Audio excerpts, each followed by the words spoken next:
ഈ കഥ ഭയങ്കര ഡിസ്റ്റർബിംഗ് ആയിട്ടുള്ള ഒരു കഥയാണ്. ഇങ്ങനത്തെ കഥ കേൾക്കാൻ താല്പര്യമില്ലെങ്കിൽ don't watch it. Trust me, ഒരിക്കലും ഇത് കാണരുത്. ഇനിയിപ്പോ നിങ്ങൾക്ക് അങ്ങനത്തെ ഒക്കെ കാണാൻ ഓക്കെ ആയിട്ടുള്ള ആൾക്കാരാണെങ്കിൽ മാത്രം കണ്ടാൽ മതി. Let's start. ഒരു പ്രസവസഞ്ചിയുടെ അകത്തായിരുന്നു ഞാൻ കണ്ണു തുറന്നത്. ആകെ പാനിക്കായി. അതിന്റെ ഉള്ളിലുണ്ടായിരുന്ന ഫ്ലൂയിഡൊക്കെ എൻ്റെ വായിലും മൂക്കിലൊക്കെ കയറി ശ്വാസം മുട്ടി തുടങ്ങി.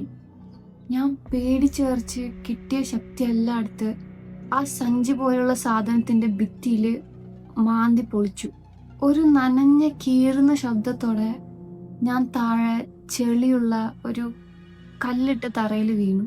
ആ വീണേന്റെ ആഘാതത്തില് എൻ്റെ ആങ്കിൾ നല്ലോണം ട്വിസ്റ്റായി. ഒരു തണുത്ത മഴ വന്ന് എൻ്റെ നഗ്നായ ശരീരത്തിത്തെ ആ ദ്രാവകമൊക്കെ കഴുകിക്കളഞ്ഞു.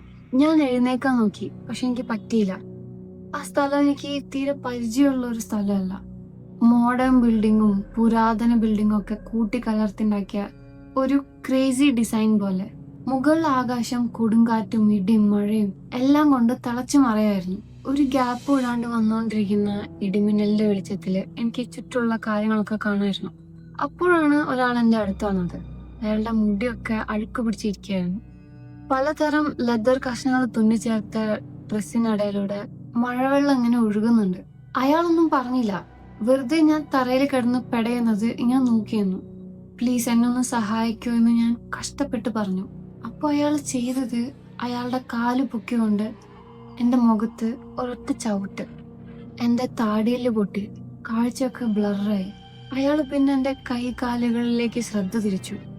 എല്ല് പൊട്ടുന്ന ശബ്ദം കേൾക്കുന്നത് വരെ അയാൾ അത് തിരിക്കുകയും മുടിക്കുകയും വളയ്ക്കുകയും ഒക്കെ ചെയ്തുകൊണ്ടിരുന്നു. കൈക്കാലുകളൊക്കെ തളർന്ന് ഉറക്കെ അലറി വിളിച്ച് കരയാൻ മാത്രമേ എനിക്ക് സാധിച്ചുള്ളൂ. അയാൾ എന്നെ ജീവനോടെ തിന്നാൻ തുടങ്ങിയപ്പോൾ പ്രതിരോധിക്കാൻ പോലും എനിക്ക് കഴിഞ്ഞില്ല. നരകത്തിലെ എൻ്റെ ജീവിതം അത്ര പുതുമയുള്ള ഒന്നായിരുന്നില്ല. ആദ്യത്തെ ഒരു രാത്രി പോയിട്ട് 1 മണിക്കൂർ പോലും ഇവിടെ ആരും അതിജീവിക്കാറില്ല. അവർ മരിക്കുമ്പോൾ വീണ്ടും ഇതേപോലെ നരകത്തിന്റെ വേറെ ഏതെങ്കിലും ഭാഗത്ത് ഒരു പ്രസവ സഞ്ചിയിൽ നിന്ന് അവർ പുറത്തേക്ക് വരും. പതിയെ അവരൊരു കാര്യം പഠിക്കും. കാണുന്ന ആദ്യത്തെ ആളെ അറ്റാക്ക് ചെയ്യുക. നരകത്തിലെ ഒരേ ഒരു റൂൾ അതാണ്. ശക്തരായവർ ദുർബലരായവരിൽ നിന്ന് പിടിച്ചു വാങ്ങുന്നു. ഇത് മനസ്സിലാക്കി നടന്നാൽ മാത്രമേ ഈ മരണത്തിന് ശേഷമുള്ള ജീവിതം മുന്നോട്ട് കൊണ്ടുപോകാൻ പറ്റൂ. നിനക്ക് ഞാനിപ്പോ ഒരു സഹായം ചെയ്തുതരാം. നരകത്തിലേക്കുള്ള നിന്റെ ഒരു ഹാൻഡ് ബുക്ക് ആയിട്ട് ഇത് കരുതിക്കോ. പക്ഷെ ഒരു കാര്യം മനസ്സിൽ വെച്ചോ, എൻ്റെ മനസ്സിലെ നന്മ കൊണ്ടൊന്നുമല്ല ഞാൻ ഇത് ചെയ്യുന്നത്. നീ മരിക്കുമ്പോൾ നീ എനിക്കൊരു ഹെൽപ്പ് ചെയ്യണം. നിനക്കെന്നെ തിരക്കി വരേണ്ടിയൊന്നും വരില്ല. നമ്മൾ എപ്പോഴേലും കണ്ടുമുട്ടുമെന്ന് എനിക്ക് നല്ല ഉറപ്പുണ്ട്. കാരണം ഒരു എറ്റേണിറ്റി നമ്മുടെ മുന്നിലുണ്ട്. അതുകൊണ്ട് കാണുമോ എന്നല്ല, എപ്പോ കാണാമെന്നാണ് ചോദ്യം. ഞാൻ പറയുന്നത് പോലെ ചെയ്താൽ എനിക്ക് കിട്ടിയതുപോലെയുള്ള ഒരു മോശം തുടക്കം എനിക്ക് വരാതിരിക്കാനുള്ള ചാൻസ് ഉണ്ട്. Welcome to hell. ചാവുമ്പോൾ ടണലിന്റെ അറ്റത്തൊരു വെളിച്ചം പോലെ എന്നൊക്കെ ആളുകൾ തള്ളുന്ന കേൾക്കാം. എൻ്റെ അറിവിൽ അവർക്കത് തോന്നുന്നതാണ്, അല്ലെങ്കിൽ അവര് പച്ചക്കള്ളം പറയുന്നതാണ്. മരിച്ചു കുറച്ച് മിനിറ്റുകൾ കഴിയുമ്പോൾ മിക്കവരും ഒരു പ്രസവ സഞ്ചിയുടെ ഉള്ളിലാണ് ഉണരുക. നരകത്തിലെ ബിൽഡിങ്ങിലൊക്കെ ഈ മഞ്ഞയും തവിട്ടും നിറത്തിലുള്ള കുരുക്കൾ പോലെ ഒരുപാട് സാധനങ്ങൾ എല്ലാവിടെയും പറ്റി പിടിച്ചിരിക്കുന്നുണ്ടാവും. ആദ്യം അതിൽ നിന്നും മാന്തി കയറി പുറത്തേക്ക് വരിക, എന്നിട്ട് ഫൈറ്റ് ചെയ്യാൻ റെഡിയാവുക. അവിടെ നിന്നാണ് ഏറ്റവും വൃത്തിയായിട്ടൊരു സിറ്റുവേഷൻ നമുക്ക് വരുന്നത്. ആ സഞ്ചി, ആ ബാഗ് കീറി വരാൻ എല്ലാവർക്കും ശക്തി ഉണ്ടാവില്ല. നീ മരിക്കുമ്പോൾ നിന്റെ ബോഡി എങ്ങനെയാണോ ആ ബോഡി തന്നെയാണ് നിനക്ക് ഇവിടെയും കിട്ടുക. നീ ഒരു വികലാംഗനായിട്ടാണ് ജനിച്ചതെങ്കിൽ, അല്ലെങ്കിൽ വളരെ ചെറുപ്പത്തിലാണ് മരിച്ചതെങ്കിൽ, അല്ലെങ്കിൽ ഒരുപാട് വയസ്സായിട്ടാണ് നീ മരിച്ചതെങ്കിൽ നിന്റെ കാര്യം തീർന്നു. ആ സഞ്ചിയുടെ ഉള്ളിലെ ദ്രാവകത്തിൽ മുങ്ങി നിനക്ക് ഈ കാലം അത്രയും കിടക്കേണ്ടി വരും. അങ്ങനെ ഒരു വിധത്തിൽ നീ അതിൽ നിന്ന് പുറത്ത് കടന്നാൽ ഇതെന്താ ഇവിടെ സംഭവിച്ചെന്നൊന്നും വിചാരിച്ച് അവിടെ ഒരു സെക്കൻഡ് പോലും ഇരിക്കരുത്. എഴുന്നേറ്റ് നിൽക്കുക, സ്വയം രക്ഷിക്കാൻ നോക്കുക.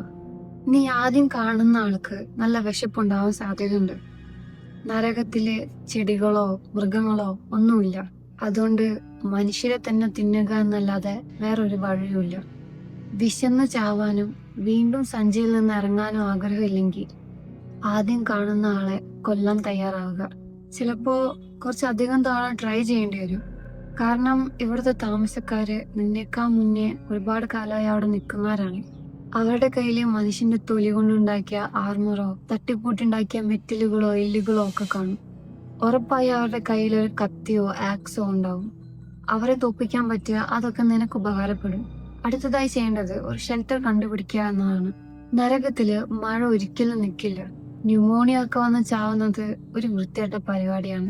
പക്ഷെ ഭാഗ്യത്തിന് നിനക്ക് അവിടെ ചെല്ലുമ്പോ കുറെ കെട്ടിടങ്ങൾ കാണാം.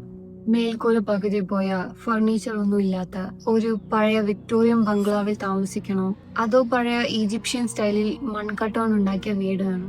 മനുഷ്യർ ഇതുവരെ ഉണ്ടാക്കിയ എല്ലാത്തിന്റെയും ഒരു പൊളിഞ്ഞ വെർഷൻ ഇവിടെ ഉണ്ടാവും. ഏതെങ്കിലും ഒരു ബിൽഡിംഗ് നോക്കി വെക്കുക. അവിടെ ആരെങ്കിലും ഉണ്ടെങ്കിൽ അവരെ കൊന്നിട്ട് അവിടേക്ക് താമസം മാറാം. പഴയ മെറ്റൽ കഷ്ണങ്ങളും തടികളും ഒക്കെയുള്ള ഒരു വീടായിരിക്കും ഏറ്റവും ബെസ്റ്റ്. ആയുധം റെഡിയാക്കാൻ വേണ്ടി മാത്രമല്ല, കുടിവെള്ളം റെഡിയാക്കാനും ഇത് വേണം. നരകത്തിലെ മഴവെള്ളം നിറയെ അസുഖങ്ങളാണ്. അത് തിളപ്പിക്കാതെ കുടിക്കാൻ പറ്റില്ല. അപ്പൊ തീ കത്തിക്കാനും പാത്രം ഉണ്ടാക്കാനൊക്കെ അത് അത്യാവശ്യമാണ്. അപ്പൊ നമ്മള് ആദ്യത്തെ ആളെ കൊന്നു, ഒരു വീടും കണ്ടെത്തി. കാര്യങ്ങളൊക്കെ നല്ല ഉഷാറായിട്ട് വരുന്നു. ഇത്രയൊക്കെ ആയാൽ നിനക്ക് ഇതൊക്കെ എപ്പോഴും കയ്യിൽ വേണമെന്ന് തോന്നും. പക്ഷേ അത് നടക്കില്ല. എപ്പോഴായാലും എന്തിന്റെയെങ്കിലും രൂപത്തിൽ മരണം നിന്നെ തേടി വരും. നിനക്ക് വീണ്ടും ആദ്യം തൊട്ട് എല്ലാം തുടങ്ങേണ്ടി വരും.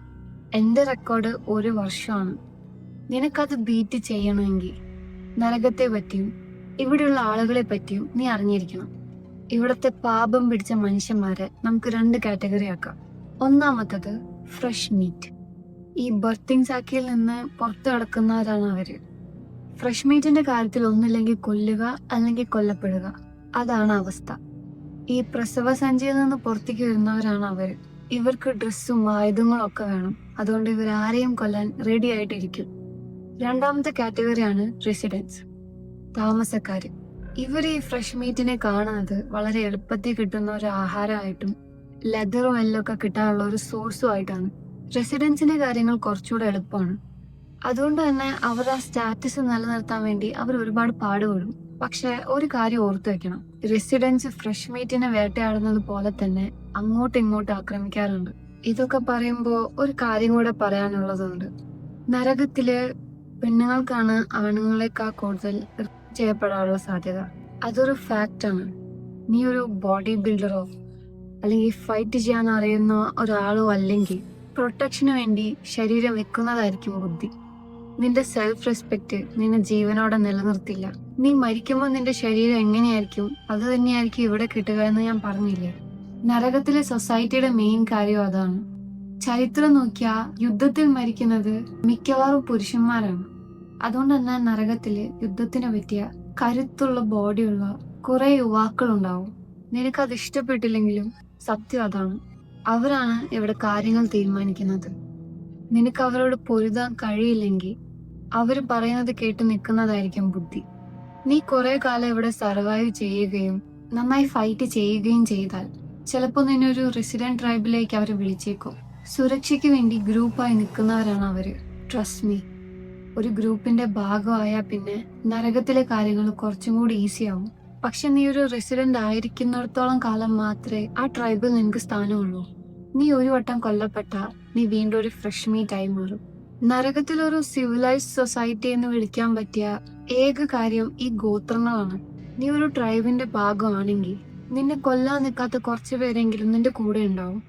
കാര്യങ്ങൾ അത്രയ്ക്ക് വഷളായില്ലെങ്കിൽ മാത്രം.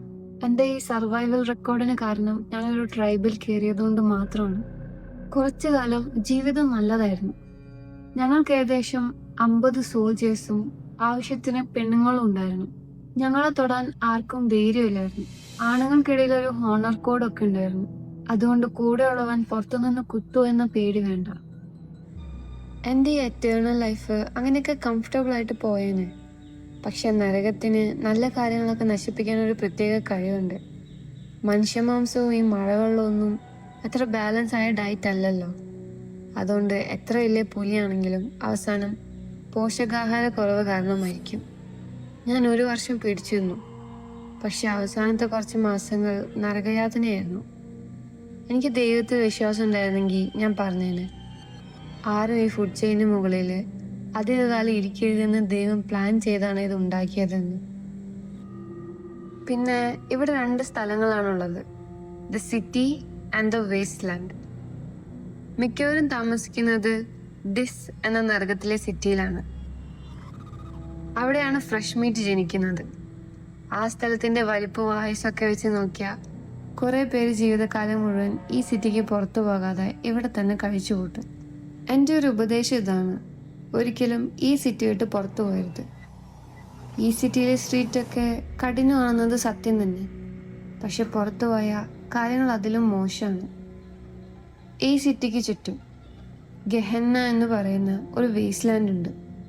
ഒറ്റ നോട്ടത്തിൽ അനന്തമായി നീണ്ടു കിടക്കുന്ന വേറൊരു ചാര നിറത്തിലുള്ള വെളിമ്പ്രദേശം മാത്രമാണ് അത്. ചിലപ്പോൾ നരകത്തിൽ കിടക്കുന്നവർക്ക് ആ ജീവിക്കാനുള്ള ആവശ്യം നഷ്ടപ്പെടും. അപ്പോൾ അവർ ആ ഗഹന്നയിലേക്ക് അങ്ങ് നടന്നു പോകും.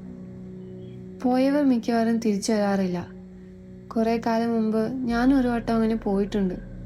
നീ എത്ര വലിയ കഠിന ഹൃദയനാണെന്ന് പറഞ്ഞാലും നരകത്തിൽ കുറേ കാലം കഴിയുമ്പോൾ നിന്റെ മനസ്സ് തകരും. ഞാൻ ഇവിടെ ഇരുന്നിട്ട് ഞാനൊരു നല്ല മനുഷ്യനാണെന്നൊന്നും പറയുന്നില്ല.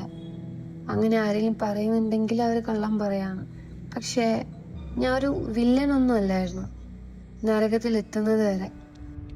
നീ ഇവിടെ കൊലപാതകവും റേപ്പും ഒക്കെ ചെയ്യുന്നത് മറ്റുള്ളവർ നിനക്കിട്ട് അത് ചെയ്യുമെന്ന് ഉറപ്പുള്ളതുകൊണ്ടാണ്. തിരിച്ചവർ നിന്നെ ഉപദ്രവിക്കുന്നത് നീ അവർക്കിട്ട് പണിയുമെന്ന് അവർക്കറിയാവുന്നത് കൊണ്ടും. കുറെ കഴിയുമ്പോൾ നിനക്കിതൊന്നും ഫേസ് ചെയ്യാൻ വയ്യാതാവും. അപ്പോഴാണ് ആളുകൾ ഗഹന്നയിലേക്ക് നടക്കുന്നത്. ആദ്യത്തെ കുറച്ചു ദൂരം അത്ര വലിയ കുഴപ്പമൊന്നുമില്ലായിരുന്നു. കുറച്ച് കഴിഞ്ഞപ്പോൾ മഴ നിന്നു. കാലിനടിയിലെ ചെളി മാറി ചാരമായി. അപ്പോഴാണ് ഞാൻ ആദ്യമായി നരകത്തിലെ ആകാശം മേഘങ്ങളില്ലാതെ കണ്ടത്. വെളുത്ത സൂര്യനുള്ള ഒരു വെറും ഫ്ലാറ്റ് ഗ്രേ ആകാശം. അതിൽ സൗന്ദര്യമോ ചൂടോ ഒന്നുമില്ലായിരുന്നു. ഞാൻ ആ ചാരത്തിലൂടെ നടന്നു. ഗഹന്നയിലൂടെ നടക്കുമ്പോൾ എനിക്ക് വിശപ്പോ ദാഹമോ ഉറക്കോ ഒന്നും തോന്നിയില്ല. എൻ്റെ ശരീരം നശിക്കാൻ തുടങ്ങി. പക്ഷേ എനിക്കൊരു മൈൻഡും ഇല്ലായിരുന്നു. തൊലി അടർന്നു മാറി എല്ലുകൾ പുറത്തു വന്നിട്ടും ഞാൻ അത് ശ്രദ്ധിച്ചില്ല. മുന്നോട്ട് നടക്കും തോറും എൻ്റെ മനസ്സും ശരീരവും ആത്മാവും ശൂന്യമായി മാറി. ഞാൻ ആ നടത്തം തുടർന്നാൽ എന്ത് സംഭവിക്കുമെന്ന് എനിക്കറിയില്ല. സത്യം പറഞ്ഞാൽ എനിക്കത് അറിയണമെന്നുമില്ല. എൻ്റെ ഉള്ളിലെ എന്തോ ഒരു ഭാഗം അപ്പോഴും ജീവിക്കാൻ ആഗ്രഹിക്കുന്നുണ്ടായിരുന്നു. അതുകൊണ്ട് ഞാൻ തിരിഞ്ഞു നടന്നു. ദിവസങ്ങളോളം അല്ലെങ്കിൽ ആഴ്ചകളോളം ഞാൻ ഗഹന്നയിലൂടെ നടന്നു കാണും. പക്ഷെ ഞാൻ തിരിഞ്ഞു നോക്കിയപ്പോൾ സിറ്റി വെറും കുറച്ച് സ്റ്റെപ്പുകൾ മാത്രം അകലെയായിരുന്നു. ഞാൻ തിരിച്ച് സിറ്റിയിലേക്ക് കാലെടുത്ത് വെച്ചതും എൻ്റെ ശരീരം ആകെ തകർന്നു വീണു. അടുത്ത തവണ ഒരു പ്രസവ സഞ്ചിയിൽ നിന്ന് പുറത്തു വന്നപ്പോൾ ഞാൻ ഒരു സത്യം ചെയ്തു: ഇനി ഒരിക്കലും ഗഹന്നയിലേക്ക് കാലുകുത്തില്ലെന്ന്. നരകത്തിൽ നിന്ന് രക്ഷപ്പെടാൻ ചില വഴികളൊക്കെയുണ്ട്. അത് സ്വാഭാവികമാണല്ലോ, ഇല്ലെങ്കിൽ ഞാനിപ്പോൾ നിന്നോട് സംസാരിക്കില്ലല്ലോ. ചിലപ്പോൾ ജീവിച്ചിരിക്കുന്നവരുടെ തലയിൽ ഒരു ബുദ്ധി ഉദിക്കും, മരിച്ചവരോട് സംസാരിക്കണമെന്ന്. അവർ ക്രിസ്റ്റലുകളും അഗർബത്തിയും സ്പിരിറ്റ് ബോർഡും ഒക്കെ എടുത്ത് അവരുടെ പ്രിയപ്പെട്ടവരെ കോണ്ടാക്ട് ചെയ്യാൻ നോക്കും. മിക്കവരും വെറുതെ പറ്റിക്കപ്പെടുകയാണ് ചെയ്യുന്നത്. അവരുടെ അമ്മൂമ്മ എവിടെയോ ഇരുന്ന് വീണ് വായിക്കുകയാണെന്ന് കരുതി അവർ ചിരിക്കുകയോ കരയുകയോ ചെയ്യും. പക്ഷെ വളരെ കുറച്ച് പേർക്ക് നമ്മളെ കോണ്ടാക്ട് ചെയ്യാൻ അറിയാം. അവർക്ക് നരകത്തിനും ഭൂമിക്കും ഇടയിൽ ഒരു വാതിൽ തുറക്കാൻ പറ്റും.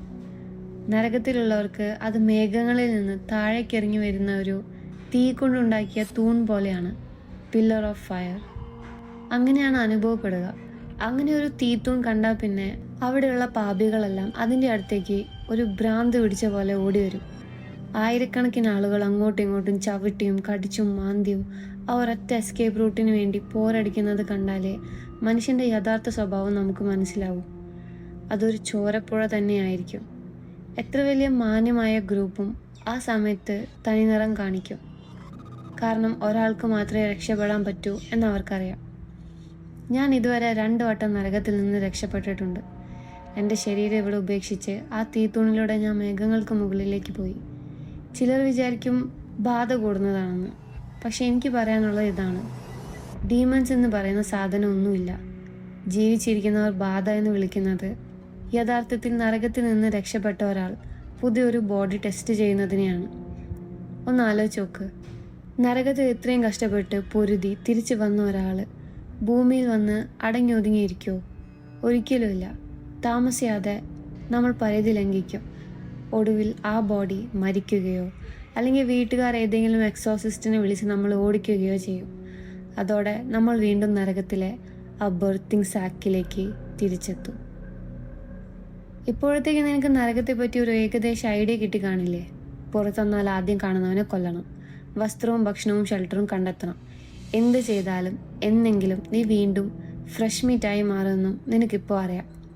ഇത് നിനക്ക് സങ്കല്പിക്കാൻ പറ്റുന്നതിലും വലിയ സിറ്റിയാണ്. സ്ഥലത്തിന് വേണ്ടി ഓരോ ഗ്രൂപ്പുകളും തമ്മിൽ അടിയാണ്. ഒരു റോങ് ടേൺ എടുത്താൽ അത് നിന്റെ മരണവിധിയായിരിക്കും.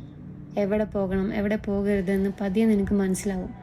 എങ്കിലും ഡിസ് നഗരത്തിൽ നീ അറിഞ്ഞിരിക്കേണ്ട ചില സ്ഥലങ്ങളുണ്ട്. നമുക്ക് ചെറിയൊരു ടൂർ പോയാലോ? ഈ മുൻകൂർ മുന്നറിയിപ്പ് നിനക്ക് ഗുണമുണ്ടാക്കും. ആദ്യം സ്കിൻ സ്ട്രീറ്റ്. ഞാൻ ആദ്യമായി സ്കിൻ സ്ട്രീറ്റ് കണ്ടതിനെ പറ്റി പറഞ്ഞു തരാം. ഞാൻ ബർത്തിങ് സാക്കിൽ നിന്ന് റോഡിലേക്ക് വീണു. ഉടനെ എഴുന്നേറ്റ് ഫൈറ്റ് ചെയ്യാൻ റെഡിയായി നിന്നു. പക്ഷേ അവിടെ ആരും ഇല്ലായിരുന്നു. മൈലുകളോളം നീണ്ടു കിടക്കുന്ന ആ റോഡിൽ ഒരാൾ പോലും ഉണ്ടായിരുന്നില്ല. ഞാനൊന്ന് റിലാക്സായി ചുറ്റും നോക്കി. സാധാരണ നരകത്തിലെ തെരുവുകളിൽ കെട്ടിടങ്ങൾ നിറഞ്ഞ ഒരു ലാബറിന്ത് പോലെയാണ്. അടുത്ത വളവിൽ ആരെങ്കിലും നമ്മളെ അടിക്കാൻ നിൽക്കുന്നുണ്ടോ എന്ന് പേടി എപ്പോഴും കാണും. പക്ഷേ സ്കിൻ സ്ട്രീറ്റ് അങ്ങനെയല്ല. അത് നേരെ നീണ്ടു കിടക്കുന്ന ഒരു റോഡാണ്. മഴയും ഇരുട്ടും കാരണം കാഴ്ച കുറച്ച് മങ്ങുവെന്നേ ഉള്ളൂ. മറ്റ് സ്ഥലങ്ങളെക്കാൾ കൂടുതൽ പേടി എനിക്ക് അവിടെയാണ് തോന്നിയത്. നീ എപ്പോഴെങ്കിലും വലിയൊരു ഒഴിഞ്ഞ സ്ഥലത്ത് നിൽക്കുമ്പോൾ ആകെ എക്സ്പോസ്ഡ് ആയ പോലെ തോന്നിയിട്ടുണ്ടോ? അത് തന്നെയാണ് അവസ്ഥ. പോരാത്തതിന് നീ നഗ്നനുമാണ്, കയ്യിൽ ആയുധവും ഇല്ല. എങ്കിലും എനിക്ക് എന്ത് ചെയ്യണമെന്ന് അറിയാമായിരുന്നു. ആദ്യം കുറച്ച് വസ്ത്രം കണ്ടെത്തണം. അങ്ങനെയാണ് ആ തെരുവിന് സ്കിൻ സ്ട്രീറ്റ് എന്ന പേര് വരാൻ കാരണം ഞാൻ മനസ്സിലാക്കിയത്. അവിടുത്തെ ഓരോ ബിൽഡിങ്ങിലും പൊട്ടിയ സ്ട്രീറ്റ് ലൈറ്റിലും ഗ്യാസ് ലാമ്പിലൊക്കെ മനുഷ്യത്തൊലി തൂക്കിയിട്ടിട്ടുണ്ടായിരുന്നു. നഗരത്തിൽ കുറേ കാലമായതുകൊണ്ട് എനിക്ക് അത്ര വലിയ ഷോക്കൊന്നും തോന്നിയില്ല. എങ്കിലും അതെന്നെ മാനസികമായി കുറച്ച് ബാധിച്ചു. എനിക്കത് കണ്ടപ്പോൾ ക്രിസ്മസ് ഓർമ്മ വന്നു. ആളുകൾ വീടിന് മുന്നിൽ തോരണങ്ങളും ലൈറ്റൊക്കെ തൂക്കുമല്ലോ, അതുപോലെ. എൻ്റെ ഫാമിലിയോടൊപ്പം ക്രിസ്മസ് മോർണിംഗ് ഒക്കെ ചിലവഴിച്ച കാര്യങ്ങളൊക്കെ എനിക്ക് ഓർമ്മ വന്നു. പക്ഷെ അങ്ങനെയുള്ള വികാരങ്ങൾ നരകത്തിൽ നിന്നെ കൊല്ലുകയേ ഉള്ളൂ. ഞാൻ അതൊക്കെ ഉള്ളിൽ ഒതുക്കി അടുത്തുള്ള ബിൽഡിങ്ങിൽ നിന്ന് കുറച്ച് സ്കിൻ കഷ്ണങ്ങൾ എടുത്തു. ആരെങ്കിലും വസ്ത്രം ഉണ്ടാക്കാൻ ഇങ്ങനെ ഇട്ടിട്ടുണ്ടെങ്കിൽ എനിക്ക് എടുത്തൂടെ? പക്ഷെ ഞാൻ അവിടെ നടന്ന ഓരോ സ്റ്റെപ്പും ആരോ നിരീക്ഷിക്കുന്നുണ്ടായിരുന്നു. എന്നെ അറ്റാക്ക് ചെയ്തത് ആരാണെന്ന് പോലും ഞാൻ കണ്ടില്ല. ഞാൻ നിലത്ത് വീണ ആ നിമിഷം തന്നെ അയാൾ എൻ്റെ കണ്ണുകളിലേക്ക് വിരൽ കയറ്റി. ഞാൻ അന്ധനായി. ഒരു കുഞ്ഞിനെ പോലെ കരയാൻ തുടങ്ങി. അയാൾ എൻ്റെ തൊലി ഉരിയാൻ തുടങ്ങിയപ്പോൾ എനിക്കൊന്നും ചെയ്യാൻ കഴിഞ്ഞില്ല. ഒരു കാര്യം മനസ്സിലാക്കിയപ്പോൾ, നരകത്തിലെ സ്റ്റാൻഡേർഡ് വെച്ച് നോക്കിയാൽ പോലും ചിലർ ഭയങ്കര സൈക്കോകളാണ്. ഒറ്റയ്ക്ക് നടക്കാൻ ഇഷ്ടമുള്ളവർ, സീരിയൽ കില്ലേഴ്സ്, സ്റ്റോക്കേഴ്സ്, ഇവരൊക്കെയാണ് അവസാനം ഈ സ്കിൻ സ്ട്രീറ്റിൽ ചെന്നെത്തുന്നത്. നരകത്തിലെ ഭൂരിഭാഗം ആളുകളും ഒരു ഇരയെ കിട്ടിയാൽ അതിൻ്റെ ശരീരം മുഴുവനായിട്ടാണ് ഉപയോഗിക്കാറുള്ളത്. പക്ഷേ സ്കിൻ സ്ട്രീറ്റിലെ ഈ സൈക്കോകൾക്ക് ട്രോഫി സൂക്ഷിക്കാനാണ് ഇഷ്ടം. ആളുകളെ പറ്റിക്കാൻ വേണ്ടി അവർ ഓരോ അലങ്കാരങ്ങൾ വഴിയിലിട്ട് വയ്ക്കും. എന്നിട്ട് ഇരുട്ടിൽ പതുങ്ങിയിരുന്ന് അറ്റാക്ക് ചെയ്യാൻ പറ്റിയ സമയം നോക്കി നിൽക്കും. നീ എങ്ങാനും സ്കിൻ സ്ട്രീറ്റിൽ പെട്ടുപോയാൽ ആ നിമിഷം തന്നെ എന്തെങ്കിലും ആലോചിക്കണം. വസ്ത്രമൊന്നും നോക്കി നിൽക്കണ്ട. കയ്യിൽ കിട്ടുന്ന കല്ലോ മരക്കഷ്ണമോ എന്താണെന്ന് വെച്ചാൽ ഒരു ആയുധമായി എടുക്കുക. ഇരുട്ടുള്ള ഭാഗത്ത് നിൽക്കരുത്. എപ്പോഴും പുറകിൽ ആരെങ്കിലും ഉണ്ടോ എന്ന് നോക്കിക്കൊണ്ടിരിക്കണം. എത്രയും പെട്ടെന്ന് അവിടുന്ന് രക്ഷപ്പെടാൻ നോക്കുക. അടുത്തത് പെർഡീഷൻ ഫാംസ്. നരകത്തിൽ ആരെങ്കിലും നിന്നെ ഓടിക്കുന്നത് ഒഴിവാക്കാൻ പറ്റാത്ത കാര്യമാണ്. എപ്പോഴെങ്കിലും നിന്നേക്കാൾ കരുത്തുള്ള ഒരാളെയോ അല്ലെങ്കിൽ ഒരു ഗ്രൂപ്പിനെയോ നീ നേരിടേണ്ടി വരും. ഒരു ഫെയർ ഫൈറ്റ് ഒന്നും പ്രതീക്ഷിക്കണ്ട.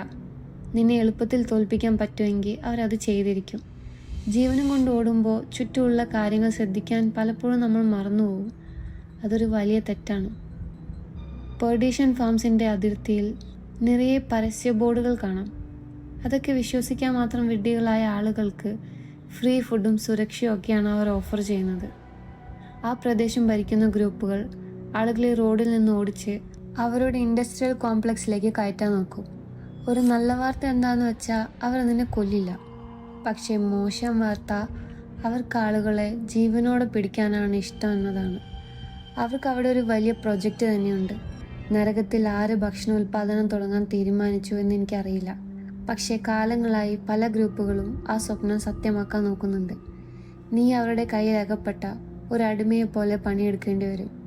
ഇവർ മെയിനായിട്ട് ഈ ബർത്തിങ് പോട്ട്സ് ഭക്ഷണമായി മാറ്റാനാണ് നോക്കുന്നത്. അടിമകളെ കൊണ്ട് ഭിത്തിയിൽ നിന്ന് അത് പറിച്ചെടുപ്പിക്കും. എന്നിട്ട് വലിയ ടാങ്കുകളിലിട്ട് അരച്ച് അതിൽ ചോരയും ശരീരഭാഗങ്ങളും വെള്ളവും ഒക്കെ ചേർത്ത് ഒരു തരം സൂപ്പ് ഉണ്ടാക്കും. ഒരടിമയുടെ ജീവിതം വളരെ ചെറുതും ക്രൂരവുമാണ്, പ്രത്യേകിച്ച് പുതിയ പുതിയ ഭക്ഷണ പരീക്ഷണങ്ങൾക്ക് ഇരയാകേണ്ടി വരുമ്പോൾ.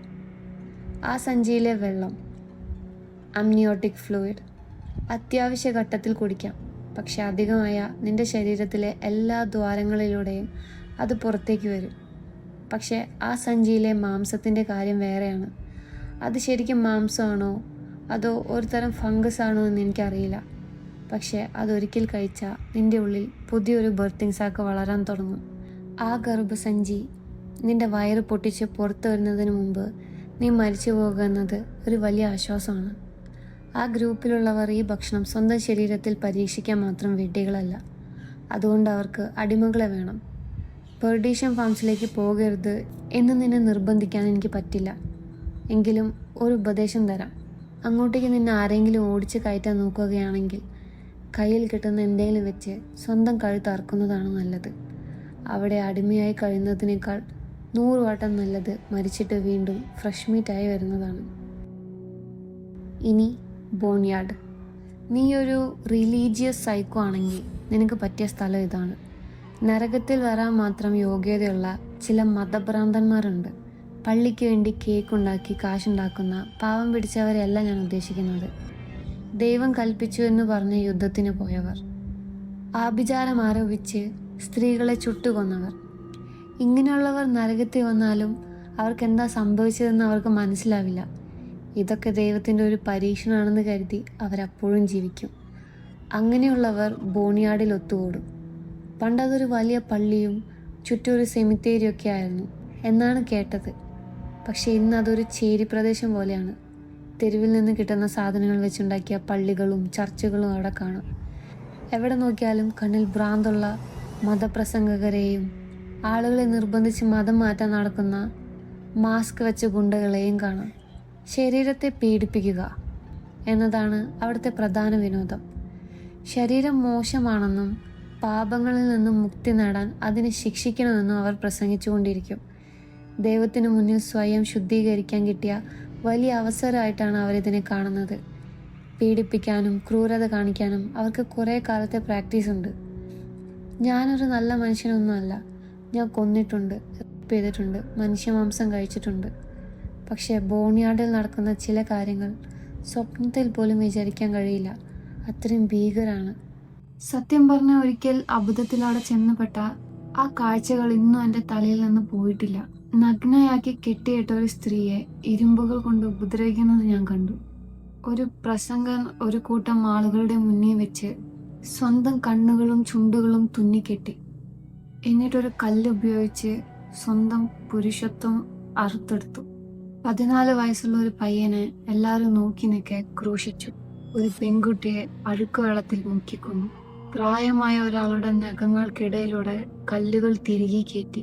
ഇങ്ങനെ പാപമുക്തിയുടെ പേരിൽ അവിടെ ചെയ്തു കൂട്ടുന്ന ക്രൂരതകൾ പറഞ്ഞാൽ തീരില്ല. അതുകൊണ്ട് ആ ബോൺയാർഡിലേക്ക് പോവാതിരിക്കാൻ നോക്കുക. അവിടെയുള്ളവർക്ക് നരകം അത്ര പോരാന് തോന്നിയിട്ടാണോ എന്നറിയില്ല. അവരവിടെ അത് കൂടുതൽ ഭീകരാക്കാണ്. ദൈവത്തെയും പാപമുക്തിയെയും ഒക്കെ മറന്നേക്ക്. ആ പില്ലർ ഓഫ് ഫയറിൽ കയറി, ആ തീ കൊണ്ടുണ്ടാക്കിയ തൂണിൽ കയറി ജീവിച്ചിരിക്കുന്ന ഒരാളുടെ ശരീരം കൈക്കലാക്കുക എന്നത് മാത്രമാണ് ഇവിടുത്തെ ഏക പോംവഴി. അതിൽ മാത്രം ശ്രദ്ധിക്കുക. ഇവിടെ ഉള്ളവര് എനിക്ക് വേദന അല്ലാതെ മറ്റൊന്നും തരില്ല.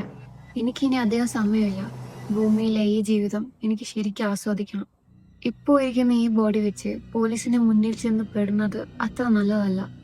അയൽക്കാരെങ്കിലും ഫോൺ എടുത്ത് പോലീസിനെ വിളിക്കാൻ അധികം സമയമില്ല. ഈ ഹ്യൂമിഡിറ്റി കാരണം എൻ്റെ കൂടെയുള്ളവന്റെ ശവം ഇപ്പോൾ തന്നെ നല്ലോണം നാറി തുടങ്ങിയിട്ടുണ്ട്. നരകം എന്ന് പറയുന്നത് വളരെ വലിയൊരു സ്ഥലമാണ്. ഞാൻ കണ്ട കുറച്ച് സ്ഥലങ്ങളെ കുറിച്ച് നിനക്ക് ചില മുന്നറിയിപ്പ് തന്നു എന്ന് മാത്രം. ഡിസ് നരകത്തെ പറ്റി ഒരു ലൈബ്രറി നിറയെ പുസ്തകങ്ങൾ എഴുതിയാലും തീരില്ല. എങ്കിലും ഇവിടുത്തെ ചില കുപ്രസിദ്ധരായ ആളുകളെ കുറിച്ച് ഞാൻ പറഞ്ഞു തരാം. അതിലൊരാളാണ് ദി സ്ലോട്ടർമാൻ. ഭൂമിയിലെ സെലിബ്രിറ്റികൾ ആരെങ്കിലും ഇവിടെ വന്നാൽ രക്ഷപ്പെടുന്നു തോന്നുന്നുണ്ടോ? ഒരിക്കലും ഇല്ല. ഭൂമിയിലെ പണവും പ്രശസ്തിയും ഇവിടെ ഒന്നുമല്ല. നരകത്തിൽ ഒരു പേരുണ്ടാക്കണമെങ്കിൽ അത്രയും ക്രൂരനോ സൈക്കോയോ ആയിരിക്കണം. അങ്ങനെയുള്ള ഒരാളാണ് ദി സ്ലോട്ടർമാൻ. വലിയ താടിയും രക്തം നിറഞ്ഞ കണ്ണുകളും ചുണ്ടിൽ പതയും ഒക്കെയുള്ള ഒരു ഭീകരൻ. അയാൾ ആദ്യം നരകത്തിൽ വന്ന ദിവസം വീണത് ഒരടിമ കച്ചവടക്കാരുടെ മുന്നിലായിരുന്നു. പുതിയൊരാളെ കിട്ടിയ സന്തോഷത്തില് അവർ ആയുധങ്ങളായിട്ട് അവൻ അറ്റാക്ക് ചെയ്യാൻ ചെന്നു. നഗ്നനായി ആയുധങ്ങളൊന്നും ഇല്ലാതെ നിൽക്കുന്ന ഒരാൾക്ക് സാധാരണ ഇവരുടെ മുന്നിൽ രക്ഷപ്പെടാൻ ഒരു ചാൻസും ഇല്ല. പക്ഷെ സ്ലോട്ടർമാൻ അതൊന്നും മൈൻഡ് ചെയ്തില്ല. അവരുടെ മർദ്ദനങ്ങളൊക്കെ അയാൾക്ക് വെറൊരു കുതുകടി പോലെയാണ് തോന്നിയത്. അയാൾ ആദ്യത്തെ ആളെ പിടിച്ച് അയാളുടെ വായ കീറി താടിയിലെ തലയോട്ടിൽ നിന്ന് പറിച്ചെടുത്തു. ബാക്കിയുള്ളവരെയും അയാളുടെ കൈകൾ കൊണ്ട് കീറിപ്പറിച്ചു. അയാൾ ആരായിരുന്നു എന്ന് ആർക്കും അറിയില്ല. എല്ലാവർക്കും ഓരോ തിയറീസ് ഉണ്ട്. സ്റ്റാംഫോർഡ് ബ്രിഡ്ജിലെ ആ ഒറ്റയാനായ വൈക്കിംഗ് പോരാളിയാണ് ഇയാൾ എന്നാണ് ചിലർ പറയുന്നത്. 40 ആളെ ഒറ്റയ്ക്ക് കൊന്ന ആ വീരൻ. ഇത് എത്രത്തോളം സത്യമാണെന്ന് എനിക്കറിയില്ല. അയാളെ നേരിട്ട് കാണാൻ എനിക്ക് താല്പര്യവും ഇല്ല. പക്ഷെ നരകത്തിൽ വെറുതെ ആരും ഒരു ലെജൻഡ് ആവില്ല. അയാൾ നരകത്തിൽ വന്ന അന്ന് ആ സ്ലേയർമാരെ കൊന്നു തള്ളിയപ്പോ ആകെ ഒരു വാക്കേ പറഞ്ഞുള്ളൂ, വൽഹല. ഇനി ഹെൽ ഹൗണ്ട്സിനെ പറ്റി ഒരു കഥ പറയാം. അന്ന് ഞാൻ നരകത്തിൽ പുതിയ ആളൊന്നും അല്ലായിരുന്നു. എനിക്ക് സ്വന്തമായി വസ്ത്രവും ഒരു തടിക്കഷ്ണവും ഉണ്ടായിരുന്നു. ക്ലബ്ബ്, താമസിക്കാൻ ഒരു സ്ഥലവും കഴിക്കാൻ മാംസവും ഉണ്ടായിരുന്നു. ആകെ ഇല്ലാത്തത് ഒരു ഗ്രൂപ്പ് മാത്രമാണ്. ഞാനുണ്ടായിരുന്ന ആ പ്രദേശം ഒരു സ്ലം ഏരിയ ആയിരുന്നു. അപ്പോൾ എൻ്റെ പ്ലാൻ ഈസി ആയിരുന്നു. ഭക്ഷണം കഴിക്കുക, വേറെ ആയുധങ്ങൾ ഉണ്ടാക്കുക, എന്നിട്ട് നല്ലൊരു ഗ്രൂപ്പിനെ കണ്ടുപിടിക്കുക. ഏതൊരു ഗ്രൂപ്പിൽ കയറണമെങ്കിലും കുറച്ച് തല്ലും ചതുവൊക്കെ കിട്ടുന്നത് സാധാരണമാണ്. അതുകൊണ്ട് എനിക്ക് കഴിയുന്നത്ര റെസ്റ്റ് എടുക്കണമെന്നുണ്ടായിരുന്നു. നരകത്തിൽ ഉറക്കമെന്ന് പറയുന്നത് അത്യാവശ്യമാണ്, എന്നാൽ അതേസമയം ഭയങ്കര അപകടമാണ്. സേഫായ എന്നാൽ ഒളിച്ചിരിക്കാൻ പറ്റുന്ന, പെട്ടെന്ന് രക്ഷപ്പെടാൻ ഒരു വഴിയുള്ള സ്ഥലം കണ്ടുപിടിക്കുക എന്നതൊരു വലിയ പണിയാണ്. ഇത്രയൊക്കെ നോക്കിയാലും ഒരു തവണ 2-3 മണിക്കൂറിൽ കൂടുതൽ ഉറങ്ങാൻ പറ്റില്ല. എന്തെങ്കിലും ഒരു ചെറിയ ശബ്ദം കേട്ടാൽ പോലും നീ പേടിച്ച് വിറച്ചെഴുന്നേക്കും. അപ്പോഴാണ് തൊണ്ടയിൽ നിന്നുള്ള ഒരു കുറുക്കൽ ഞാൻ കേട്ടത്. സംശയമില്ല, അതൊരു അപകട സൂചന തന്നെയായിരുന്നു. ഞാൻ എൻ്റെ താൽക്കാലിക ബെഡിൽ നിന്ന് ചാടി എഴുന്നേറ്റു. ആയുധം കയ്യിലെടുത്തു. തിരിച്ചും അതുപോലെ ഒന്ന് കുറുക്കി. ഒരു പെണ്ണ് എൻ്റെ ബിൽഡിങ്ങിലേക്ക് പതുങ്ങി കയറി വന്നിട്ടുണ്ട്. അവൾ എന്നെ തന്നെ നോക്കി നിൽക്കുകയാണ്. കണ്ടിട്ട് വലിയ കഷ്ടത്തിലാണെന്ന് തോന്നും. മെലിഞ്ഞുണങ്ങി, നഗ്നയായി, ശരീരം മുഴുവൻ വ്രണങ്ങൾ വന്ന് പഴുത്തിരിക്കുകയാണ്. ചുണ്ടുകൾ വലിഞ്ഞു മുറുക്കി, അവളുടെ പൊട്ടിയ പല്ലുകൾ പുറത്ത് കാണാമായിരുന്നു. ഒറ്റ നോട്ടത്തിൽ തന്നെ എനിക്ക് കാര്യം മനസ്സിലായി. ആഴ്ചകളോളായി അവൾ അലഞ്ഞു തിരികെയാണ്. വാരിയെല്ലുകൾ തള്ളി നിൽക്കുന്നു. വിശപ്പ് കാരണം വയറ് വീർത്തിട്ടുണ്ട്. ഏതാണ്ട് മരിക്കാറായ അവസ്ഥ. അവൾക്ക് തീരെ ശക്തിയില്ല. വിശക്കുന്നുണ്ട്. കയ്യിലൊരു ആയുധം പോലും ഇല്ല. ഞാൻ ഓൾറെഡി ഭക്ഷണം കഴിച്ചു കഴിഞ്ഞു. എൻ്റെ ക്ലബ്ബ് ചുറ്റി കഴുകി കുറച്ച് റിലാക്സായി പറഞ്ഞു, നിന്നെ വെറുതെ വിട്ടിട്ട് എനിക്ക് കാര്യമൊന്നുമില്ലല്ലോ. ഞാൻ അവളുടെ അടുത്തേക്ക് ഒരടി വെച്ചതും അവൾ ഒറ്റ ഓട്ടം. ഒരു മൃഗത്തെപ്പോലെ വിചിത്രമായ രീതിയിലായിരുന്നു അവളുടെ ഓട്ടം. ഞാൻ അവളുടെ പുറകെ വെച്ച് പിടിച്ചു. അവളുടെ ശരീരത്തിൽ അത്ര മാംസമൊന്നുമില്ലെങ്കിലും എല്ലുകളെങ്കിലും ഉപകരിക്കുമെന്ന് എനിക്ക് ഉറപ്പായിരുന്നു. ചെളി നിറഞ്ഞ റോഡിലൂടെ ഞാൻ അവളെ ഓടിച്ചു. അവളുടെ അടുത്തെത്തിയതും ഞാൻ ക്ലബ്ബ് വീശാൻ നോക്കി.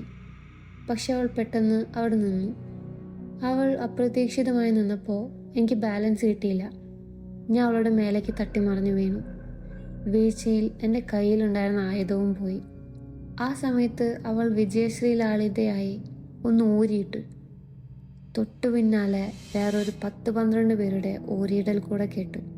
അന്നാണ് ഞാൻ ഹെൽ ഹൗണ്ട്സിനെ പറ്റി 2 കാര്യങ്ങൾ പഠിച്ചത്. 100 കണക്കിന് വർഷം നരകത്തിൽ കിടന്ന് വട്ടായി വെറും മൃഗങ്ങളെപ്പോലെ ജീവിക്കുന്നവരാണിവർ. 1, ഒരു കൂട്ടമായി വേട്ടയാടാനുള്ള ബുദ്ധി ഇവർക്കുണ്ട്. 2, മനുഷ്യൻ്റെ പല്ലും നഖവും ഉപയോഗിച്ച് എല്ലിൽ നിന്ന് മാംസം പറിച്ചെടുക്കാൻ ഇവർക്ക് നന്നായി അറിയാം. ഇനി സർജന്മാരെ പറ്റി പറയാം. മോഡേൺ ഡോക്ടർമാർക്കൊന്നും നരകത്തിൽ അത്ര പിടിച്ചു നിൽക്കാൻ പറ്റാറില്ല. ടെക്നോളജിയെ മാത്രം ആശ്രയിച്ച് ശീലിച്ചവർക്ക് ഇവിടുത്തെ ക്രൂരത സഹിക്കാൻ പറ്റില്ല. പക്ഷെ ചില എക്സെപ്ഷൻസ് ഉണ്ട്. യുദ്ധക്കളത്തിൽ വെടിയുണ്ടകൾക്കിടയിലിരുന്ന് സുഹൃത്തുക്കളുടെ മുറിവ് തുന്നിക്കെട്ടാൻ പഠിച്ചവർ, പട്ടിണിയും യുദ്ധവും ഒക്കെ അനുഭവിച്ച ആൾക്കാർ, ഇവർക്കൊക്കെ നരകത്തിലൊരു പിടിച്ചു നിൽപ്പുണ്ടാകും. കാരണം അത്യാവശ്യം വേണ്ട മെഡിസിൻ അറിവ് പോലും ഇവിടുത്തെ മിക്ക ആൾക്കാർക്കും അറിയില്ല. മിക്ക സർജന്മാരും നരകത്തിലെത്തിയ ഉടനെ ഏതെങ്കിലും ഒരു ഗ്രൂപ്പിൽ കയറി പറ്റാൻ നോക്കും. അവരുടെ ഉപകരണങ്ങളൊക്കെ വളരെ ലോക്കലായിരിക്കും. മൂർച്ചയുള്ള കല്ലും ഗ്ലാസ് കഷ്ണങ്ങളൊക്കെയാണ് അവരുടെ സർജറി കത്രികകൾ. മനുഷ്യൻ്റെ മുടി നൂലായിട്ടും ഇരുമ്പ് കഷ്ണങ്ങൾ സൂചിയായിട്ടും അവർ ഉപയോഗിക്കും. ഗ്രൂപ്പിൽ ആർക്കെങ്കിലും മുറിവ് പഴുപ്പ് വന്നാൽ ഈ ഡോക്ടർമാരാണ് അത് മാറ്റുക. പക്ഷെ ഒരു കാര്യമുണ്ട്, അനസ്തേഷ്യ ഒന്നും ഇല്ലാതെയാണ് അവർ നിന്നെ ചികിത്സിക്കുക. അത് നീ സഹിക്കേണ്ടി വരും. പിന്നെ ചില ഫ്രീലാൻസ് സർജന്മാരുണ്ട്. അവർ ഒറ്റയ്ക്ക് നടക്കാനാണ് ഇഷ്ടപ്പെടുന്നത്. എല്ലാവരും തിരിച്ചറിയാൻ വേണ്ടി അവരൊരു പ്രത്യേക യൂണിഫോം ഒക്കെ ഇടാറുണ്ട്. പണ്ടൊക്കെ അവർ തലയിൽ വലിയ കെട്ടുകളും എല്ലുകൾ കൊണ്ടുള്ള മാലയൊക്കെ ഇടുമായിരുന്നു എന്ന് കേട്ടിട്ടുണ്ട്. പക്ഷെ ഇപ്പോഴത്തെ ട്രെൻഡ് വേറെയാണ്. പഴയ കാലത്തെ പ്ലേഗ് ഡോക്ടർമാരെ പോലെ ഒരു പക്ഷിയുടെ കൊക്ക് പോലെയുള്ള മാസ്കും കരി പിടിച്ച് തൊലി കൊണ്ടുണ്ടാക്കിയ നീളം കോട്ടൊക്കെയാണ് അവരിടുക. ഇങ്ങനെയുള്ളവരെ കാണുന്നത് വളരെ അപൂർവമാണ്. നീ ആയിരക്കണക്കിന് ആളുകളെ കണ്ടാലും ഒരു ഫ്രീലാൻസ് സർജനെ കാണാൻ ചാൻസ് കുറവാണ്. അങ്ങനെ ഒരാളെ കണ്ട നീ സൂക്ഷിക്കണം. കാരണം ഒന്നാമത്, നരകത്തിൽ ഡോക്ടർമാർക്ക് പ്രത്യേക പരിഗണനയൊന്നുമില്ല. അവർക്ക് ഭക്ഷണം കൊടുക്കുന്നതിനേക്കാൾ അവരെ ഉപദ്രവിക്കാനാണ് ഇവിടുത്തെ പാപികൾക്ക് താല്പര്യം. അതുകൊണ്ട് ഈ ബേർഡ് മാസ്കും കോട്ടൊക്കെ ഇട്ട ആൾ ശരിക്കും ഒരു ഡോക്ടറാണോ അതോ ഒരു ഡോക്ടറെ കൊന്ന് അയാളുടെ ഡ്രസ്സ് അടിച്ചു മാറ്റിയ ഒരാളാണോ എന്ന് നിനക്ക് ഉറപ്പിക്കാൻ പറ്റില്ല. അല്ലെങ്കിൽ പരിക്കേറ്റവരെ പറ്റിക്കാൻ വേണ്ടി അവർ തന്നെ ഉണ്ടാക്കിയ ഡ്രസ്സായിരിക്കും അത്. ഡ്രസ്സ് കണ്ട് വിശ്വസിക്കുന്നത് നരകത്തിൽ അത്ര നല്ലതല്ല. നീ ആ ആൾ ഒറിജിനൽ ഡോക്ടർ ആണെങ്കിൽ പോലും നിന്റെ ശ്രദ്ധ ഒട്ടും പാളരുത്. ഫ്രീലാൻസ് സർജന്മാര് സാധാരണ അത്ര മാനസിക നില ശരിയായിട്ടുള്ള ആൾക്കാരായിരിക്കില്ല. ലളിതമായി പറഞ്ഞാൽ അവര് ക്രൂരന്മാരായ സൈക്കോകളാണ്. ചിലപ്പോൾ അവർ നിന്റെ മുറിവ് തുന്നിക്കെട്ടി നിന്നെ പറഞ്ഞയച്ചേക്കാം. പക്ഷെ ചിലപ്പോൾ നിന്നെ വേറെ ആരുടെയെങ്കിലും ശരീരത്തോടൊപ്പം തുന്നിച്ചേർത്താലോ എന്ന് അവർക്ക് തോന്നിയേക്കാം. അവരുടെ സർവീസിന് പകരം നിന്റെ കൈയും കാലൊക്കെ കൊടുക്കാൻ പറയുകയാണെങ്കിൽ അവരത് തമാശ പറയല്ല. അവരത് പറഞ്ഞത് അക്ഷരാർത്ഥത്തിൽ തന്നെയായിരിക്കും. സ്കിൻ സ്ട്രീറ്റിലേക്ക് വഴി കണ്ടുപിടിക്കാൻ പറ്റാത്ത ഏതെങ്കിലും സീരിയൽ കില്ലർ ആയിരിക്കും ചിലപ്പോൾ ആ ഡോക്ടറുടെ വേഷത്തിൽ അവിടെ ഇരിക്കുന്നത്. കഷ്ടപ്പെട്ട് ജോലി ചെയ്യുന്ന ഓരോ സർജനും പകരം 12ഓളം മാംഗ്ലേഴ്സ് അവിടെ കാണും. പ്രതിരോധിക്കാൻ കഴിയാത്ത പരിക്കേറ്റവരുടെ മേലെ സ്വന്തം ആയുധങ്ങൾ പരീക്ഷിക്കാൻ നടക്കുന്നവരാണ് അവര്. അതുകൊണ്ട് നിനക്ക് സ്വന്തമായി ഒരു ട്രൈബ് സർജൻ ഉണ്ടെങ്കിൽ അയാളുടെ കൂടെ കൂടുക. അതല്ലെങ്കിൽ സ്വന്തം മുറിവ് തുന്നിക്കെട്ടാൻ പഠിക്കുക. നിനക്ക് വായിക്കാൻ അറിയാമെങ്കിൽ തന്നെ നരകത്തിലുള്ള പകുതി പേരോളം ബുദ്ധി നിനക്കുണ്ട്. അതുകൊണ്ട് ഈ ഫ്രീലാൻസ് ഡോക്ടർമാരുടെ അടുത്ത് പോയി റിസ്ക് എടുക്കണ്ട. ഇനി ക്യാമ്പയിൻസിനെ കുറിച്ച് പറയാം. സത്യം പറഞ്ഞാൽ ഇവർ ശരിക്കും ഉണ്ടോ എന്ന് എനിക്കറിയില്ല. ആരോ എനിക്ക് പറഞ്ഞു തന്ന കാര്യമാണ് ഞാൻ പറയുന്നത്. ഇത് വിശ്വസിക്കണോ വേണ്ടയോ എന്ന് നിനക്ക് തീരുമാനിക്കാം. പേഴ്സണലി പറയുകയാണെങ്കിൽ ഇത് കള്ളമായിരിക്കണേ എന്നാണ് ഞാൻ ആഗ്രഹിക്കുന്നത്.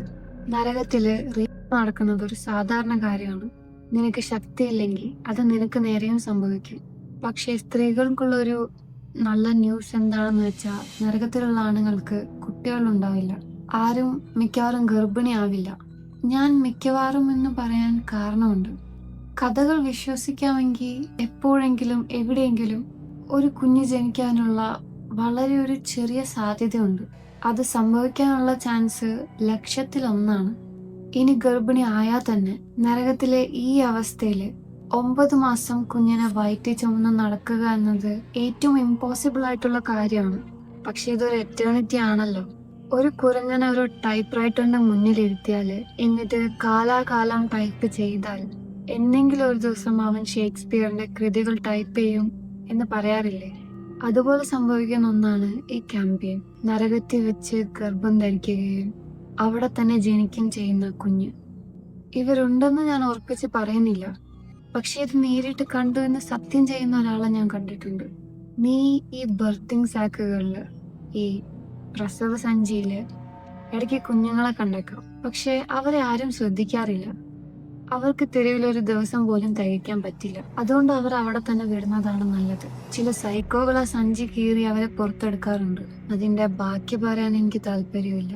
അപ്പോ ഞാൻ പറഞ്ഞ ആ ക്യാമ്പയിൻ കുട്ടി കാണാൻ ഒരു സാധാരണ കുട്ടിയെ പോലെ തന്നെയായിരുന്നു. അത് കരയായിരുന്നു, പാല് കുടിക്കുമായിരുന്നു. ആ അമ്മ ഒരു ട്രൈബിന്റെ ഭാഗമായിരുന്നു. അതുകൊണ്ട് അവരവളെ ഗർഭകാലം മുഴുവനും സംരക്ഷിച്ചു. എന്തിനാണെന്നറിയില്ല, ചിലപ്പോ ആകാംക്ഷ കൊണ്ടായിരിക്കും. ആ കുഞ്ഞ് ജനിച്ചപ്പോൾ ട്രൈബിലുള്ള എല്ലാവരും അത് കാണാൻ കൂടി. ആ കുട്ടിയുടെ പൊക്കിൾ കൂടി മുറിച്ചെടുത്തത് എനിക്ക് ഈ കഥ പറഞ്ഞു തന്ന ആളാണ്. വർഷങ്ങൾക്ക് ശേഷം ഞാൻ അയാളെ കൊന്നു. ആ ഗ്രൂപ്പിലെ എല്ലാവരും ആ സ്ത്രീയെ റേപ്പ് ചെയ്തിട്ടുള്ളതാണ്. അതുകൊണ്ട് കുട്ടിക്ക് തങ്ങളുടെ സാമ്യമുണ്ടോ എന്ന് അവർക്ക് നോക്കണമായിരുന്നു. ആ കുട്ടി എല്ലാ രീതിയിലും നോർമലായിരുന്നു. പക്ഷെ അതിന്റെ കണ്ണുകൾ, അതൊരു പാവയുടെ കണ്ണുകൾ പോലെ ജീവനില്ലാത്തതായിരുന്നു. കുട്ടിക്ക് ജീവനുണ്ടായിരുന്നു. അത് കരയുകയും കൈകാൽ അനക്കുകയും ഒക്കെ ചെയ്യുന്നുണ്ട്. പക്ഷേ നവജാത ശിശുവിനെ പോലെ കണ്ണുകൾ അടച്ചു പിടിക്കുന്നതിന് പകരം അതിന്റെ കണ്ണുകൾ തുറന്നു തന്നെ ഇരിക്കുമായിരുന്നു. ഒരു എംപ്റ്റിയായ പാവയുടെ കണ്ണുകൾ. ഞാൻ കേട്ട കഥ സത്യമാണെങ്കിൽ ആ ട്രൈബിലെ ആളുകൾ ആ കുട്ടിയെ കൊന്നതിൽ എനിക്ക് അത്ഭുതമില്ല. അങ്ങനെയുള്ള ഒന്ന് ഈ ലോകത്ത് ഉണ്ടാവാൻ പാടില്ലാത്തതാണ്. അപ്പൊ ശരി, ഞാൻ നിർത്താണ്. എനിക്ക് പോണം. സാധാരണ എല്ലാ കഥകളുടെയും അവസാനം ശുഭമായിരിക്കുമല്ലോ.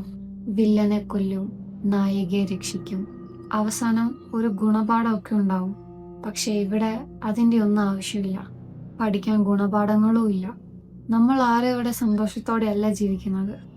ഇവിടെ വലിയ വെളിപാടുകളോ ക്ലൈമാക്സ് ട്വിസ്റ്റുകളോ ജീവിത ലക്ഷ്യമോ ഒന്നുമില്ല. പാപമുക്തിയോ പ്രതീക്ഷയോ ഇല്ല. നമുക്കിടയിൽ, നമ്മുടെ സ്വന്തം വർഗക്കാർക്കിടയിൽ അനന്തമായ കാലം ഇങ്ങനെ കഴിയുക, അത്രമാത്രം.